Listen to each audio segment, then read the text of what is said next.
Palembang bisa diarani kota kuliner. Salah satu daya tarik berwisata di Palembang ialah menikmati aneka makanan khasnya. Tidak bisa dipungkiri lagi, sudah terbukti cita rasa Palembang diterima lidah wong Indonesia, bahkan dunia. Karakter cita rasa yang berani, pacak bikin lidah terus bergoyang menikmati meresapnya sedikit demi sedikit kandungan rempah dan bumbu makanan Palembang. Apalagi kalau kita lah ngomong masa pedas, why berkeringet lah ukurannya makan itu. Tapi dibalik cita rasa Palembang ini bukan dakate cerita asal muasalnya. Diprediksi ada cerita yang berproses sejak ribuan tahun lalu. Bahkan diprediksi juga cita rasa belahan bumi lainnya pecah dari dataran Cina, Pulau Jawa sampai Eropa, bahwa cita rasa mereka dipengaruhi cita rasa Palembang atau Sumatera Selatan pada umumnya. Cak mano ceritanya? Peh kita bahas dan tonton video Mang Dayat sampai habis.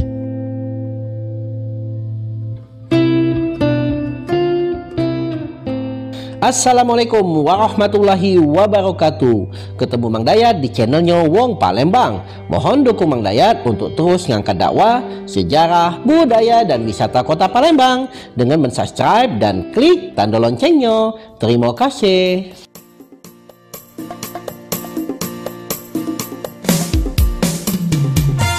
Apa kabar Mang Cebice? Salam sedulur dari Mang Dayat. Kali ini kita akan mengulas prediksi mengenai cita rasa makanan Palembang. Palembang sebagai kota kuliner sudah terkenal di Indonesia bahkan di dunia.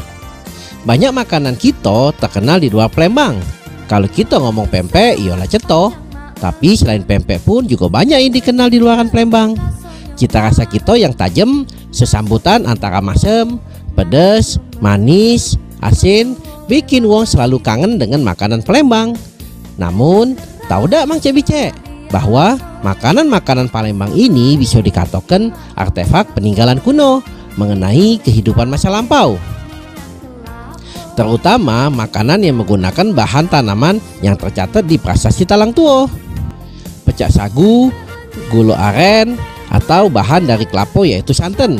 Kalau di makanan diantaranya pecak pempek, celimpungan, laksan dan sebagainya yang diprediksi sudah ada ribuan tahun lalu. Walaupun mungkin masa lalu tidak pecah sekarang ini bentuk dan rasanya.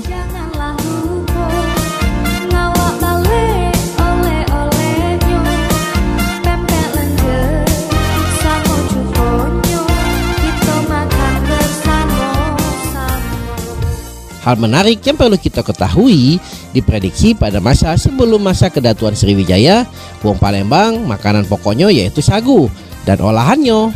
Karena itu salah satu peninggalannya yaitu pempek, celimpungan dan sebagainya. Pertanyaannya, kapan wong Palembang mulai memakan nasi? Beras baru dikenal wong Palembang saat masa keemasan kedatuan Sriwijaya yang diiringi dengan datangnya imigran dalam jumlah besar. Karena pengaruh pendatang inilah wong Palembang kenal dengan yang namanya beras. Dan saat itu pola kehidupan masyarakat mulai mendekati seperti Majapahit dari segi kebutuhannya.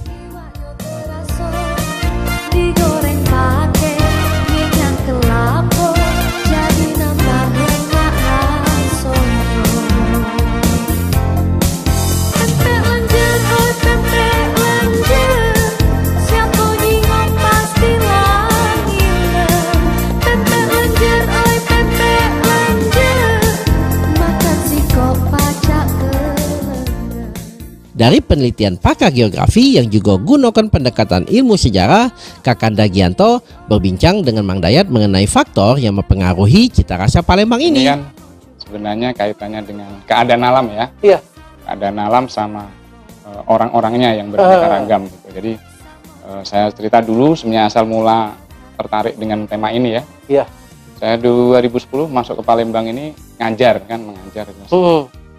Agak terheran dengan ramainya pasar di sini. Pasar Lemabang itu jam 12, jam 1 sudah aktivitasnya tinggi dan itu saya lihat agak berbeda dengan kota-kota lain. Oh begitu ya? Beda jauh. Dan jumlah pasarnya banyak.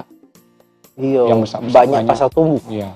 Sampai pasar kecil-kecil yang ini itu banyak juga. Jadi dari situ saya lihat, wih berarti memang orang Palembang ini dalam hal makan itu memang sudah senengnya ya. Seneng makan gitu. Seneng makan ya. senang makan. Dan itu menurut saya itu sebuah hal menarik ya. Ya, kekuatan yang saya lihat tidak ada bandingannya. Iya, memang wisata Palembang kan kuliner salah satunya. Jadi kebiasaan itu yang menurut saya membuat kekuatan cita rasa Palembang itu tinggi, dan kalau kita bandingkan dengan negeri-negeri lain hampir setara. Makanya kalau Cina itu kan terkenal dengan negeri 5 rasa. Iya. Rasa. Kalau Jepang terkenal dengan gurihnya umami karena kaitannya dengan keadaan alam yang lebih banyak dari samudra. Nah, Palembang ini masam pedas. Iya, masam pedas itu menurut saya itu juga kekuatan tersendiri gitu ya, untuk di istilahnya jadikan semacam ikon ya untuk kuliner gitu. Dan dibanding kuliner yang lain menurut saya itu makanya empek-empek itu populer. Cukonya agak asam, ada manisnya. Bisa diterima gitu. Sampai ibaratnya setelah empek rendang. Nah, jadi itu menurut saya itu karena kekuatan manusianya yang memang kalau dilihat selama ini, kalau kita melihat sejarah, kaitannya dengan sejarah ya, karena kita ini Mang Dayat ini sejarah lebih, jadi selama ini sejarah kan bersumber hanya pada teks ya, prasasti, manuskrip, cerita lama. Menurut saya itu ada keterbatasan untuk menguak sejarah sebelum teks itu. Jadi makanan ini bisa dijadikan teks gitu. Jadi bagaimana cerita masyarakat Palembang sebelum Sriwijaya gitu. Itu bisa kita lihat sampai pagar alam sana dari Basma sana. Di sana masih ada orang menanam rempah-rempah, kayu manis, gitu ya. Ini ya, tanaman-tanaman berharga itu kan kaitannya dengan keadaan alam yang sangat luas. Terus sungai yang banyak, ada 9 sungai besar dan panjangnya itu 700 km sampai ketinggian 2000 meter ya. Dan di sana banyak sekali tanaman-tanaman yang itu punya nilai. Akhirnya orang-orang dari seluruh dunia datang untuk mencari tanaman-tanaman itu dan sampai ke dan tanaman itu maksudnya di rempah tadi ya? Salah satunya. Jadi memang faktor salah satunya adalah keanekaragaman rempah. Rempah itu. Iya, memang bumbu kita ini banyak. Ya, banyak. Dan segala macam bumbu. Nah, untuk mencari itu orangnya juga harus tahu, pengetahuan itu harus dia memang memiliki sebelumnya itu mana yang tanaman-tanaman yang kira-kira bisa digunakan, dan itu para pendatang-pendatang itu sudah punya pengetahuan awal, dan itu bisa digunakan untuk melacak persebaran keanekaragaman etnis. Jadi maksudnya pendatang itu tuh dari Asia Timur, dari sebelum Sriwijaya. Iya, sebelum Sriwijaya itu sudah sampai ke sana gitu. Sriwijaya itu kan hanya akumulasi organisasi politik yang sebelumnya didukung oleh daerah-daerah pinggiran, daerah-daerah Pasemah sana itu sudah ada kerajaan. Makanya ada situs megalitikum di sana. Karena itu orang-orang dari Asia Timur itu berlayar masuk Sungai Lematang panjang 700 kilometer itu sampai ke sana hanya sekedar nyari ini tanaman hutan yang bisa dijual untuk komunitas. Jadi panjang mak lengan, kecil-kecil rasanya marem, masuk ke mulut, matanya mejem, mertua lewat masih ditelan, kejel keras sudah biasa, asap baik iwaknya terasa, digoreng pakai minyak kelapa, jadi nambah lemak rasanya. Pempek lenjer, oi pempek lenjer, siapa nyingok pasti lahir. Pempek lenjer, oi pempek lenjer, makan si dari penjelasan Kakanda Gianto, Paca disimpul ke cita rasa Palembang dipengaruhi keanekaragaman rempah dan keahlian nenek moyang kita. Dan dari rempah yang di Palembang inilah dibawa keluar Palembang yang akhirnya mempengaruhi cita rasa dari suatu daerah tersebut. Artinya, hal ini memperkuat bahwa peradaban Palembang dan Sumatera Selatan pada umumnya adalah peradaban tua. Kalau kita lihat ya, kalau secara keanekaragaman bahasa dan etnis ya, Sumatera Selatan ini sebenarnya lebih dulu ada dibanding Indonesia.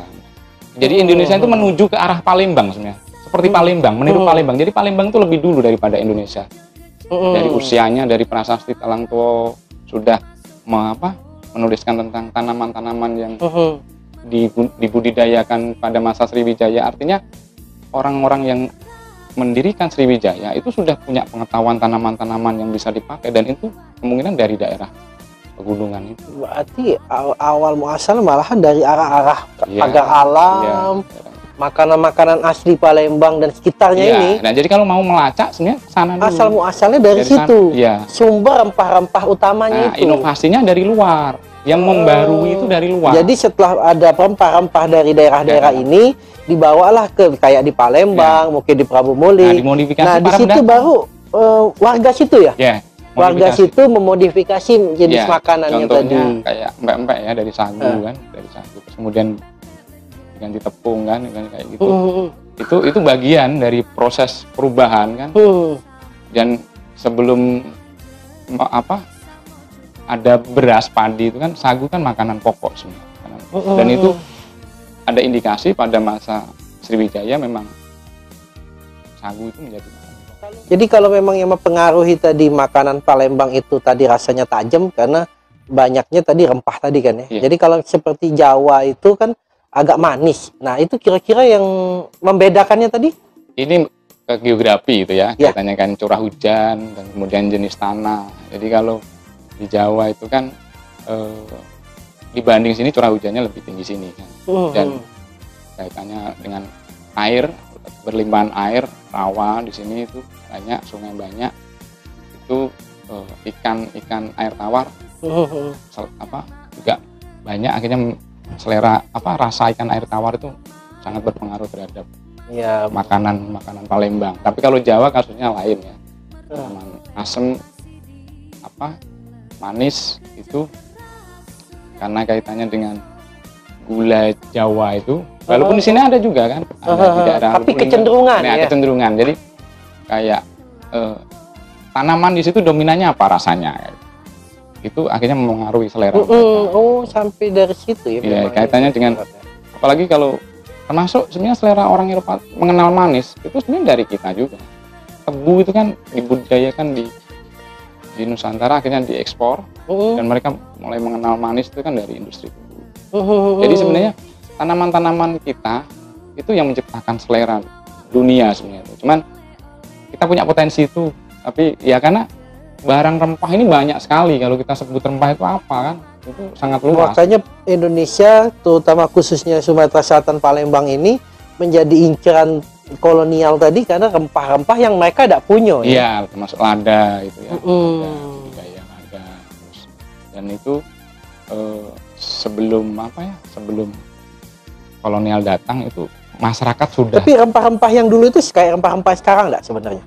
Ada yang masih, ada yang tidak. Gitu. Ada yang. Kalau yang kayak tadi kayak kayu manis, kemiri, itu memang yang dulu ya. Berarti masih udah banyak juga rempah-rempah yang sudah punah, gitu. Iya, Mas. Ada banyak yang punah, ada banyak banget. Kalau catatan itu bisa dilacak di catatan Cina sebenarnya. Karena orang bangsa Cina dulu kan mencari tanaman berharga itu kan ke Sumatera ya. Sumatera dan digunakan makanan, selain makanan juga obat gitu. Nah, jadi sebenarnya obat sama makanan itu jadi satu zaman dulu. Makanya sebenarnya resep itu kan bisa Iya, baik bisa makanan. obat ataupun makanan disebut resep. Nah, itu. Dan itu yang sebenarnya kekuatan juga. Selama ini kan makanan malah kayak cenderung jadi penyakit ya. Di zaman dulu makanan itu obat gitu. Makanya bangsa Cina pergi ke Sumatera untuk Kata mencari- resep itu jadi petunjuk juga Iya. bahwa sebenarnya makanan pun sebenarnya resep ya. Iya. Jadi Mang Cek Bicek memang ternyata di dalam satu kota ada bermacam-macam jenis cita rasa Iya. itu dari awalnya itu dipengaruhi dari rempah-rempah apa yang tumbuh di masa lalu. Iya. Seperti itu ya. Dan di Palembang termasuk rempah-rempah yang dibilang pedas, cadas kayak lada, itu kan Iya. bener-bener terasa ya. Termasuk Rasanya kan ya, bukan hanya bumbu-bumbu biasa. Karena itu cita rasa Palembang lebih banyak ke termasuk ikan juga. Rempah ikan juga sangat berpengaruh. Ikan tawar itu. ya, berarti ikan pun mempengaruhi rasa dagingnya ya. Iya, jadi kalau makanya kayak apa namanya? Ikan gabus ya, di tempat lain itu tidak terlalu dihargai, tapi di Palembang dihargai karena apa? Dia bisa nyerap rempah. Serat ikan gabus tuh bukan daging gabusnya yang berharga, tetapi seratnya itu yang kemudian. Jadi serat ikan gabus tuh nyerap rempah dalam bumbu itu. Jadi pindang itu jadi kuat juga. Contoh apa namanya? Jahe ya, jahe. Sama lengkuas tuh satu ini. Cuman beda tempat. Yang lengkuas itu tempat basah. Jahe itu agak tempat kadar airnya rendah, jadi rasanya lebih kuat. Semakin rendah kadar air, semakin kuat kita rasa itu. Kalau lengkuas itu kan banyak di dataran rendah, banyak air, jadi pedesnya tidak terlalu. Tapi kalau jahe pun jahe merah yang paling pedes gitu. Tebu juga kayak gitu, tebu. Kalau dia dibasah, dia manisnya agak kurang. Kalau makin tinggi, nah itu faktor geografis kayak gitu yang menentukan variasi cita rasa dari rempah itu. Dan Palembang, Sumatera Selatan ini kan luas. Sungainya aja 700 km itu ibaratnya. Itu kalau dari lingkungan itu ibaratnya tanaman tuh sudah beraneka ragam, rasanya beraneka ragam. Dari situ sebenarnya. Dari lingkungan alam yang luas dan beraneka ragam itu. Tanaman tuh bisa memunculkan rasa yang berbeda-beda dari dalam lingkungan yang berbeda-beda. Demikianlah video Mang Dayat. Kalau Mang Cek Bicek senang dengan video Mang Dayat, jangan lupa untuk like dan komen membangunnya. Share juga kalau menurut Mang Cek Bicek bermanfaat. Mohon support juga channel Mang Dayat dengan mensubscribe dan klik tanda loncengnya agar Mang Dayat terus bisa mengangkat dakwah, sejarah, budaya, wisata dan dinamika kota Palembang pada khususnya dan Sumatera Selatan pada umumnya. Kalau ada yang kurang berkenan baik dari narasi ataupun video, Mang Dayat mohon maaf. Kepada Allah Mang Dayat mohon ampun. Wassalamualaikum warahmatullahi wabarakatuh.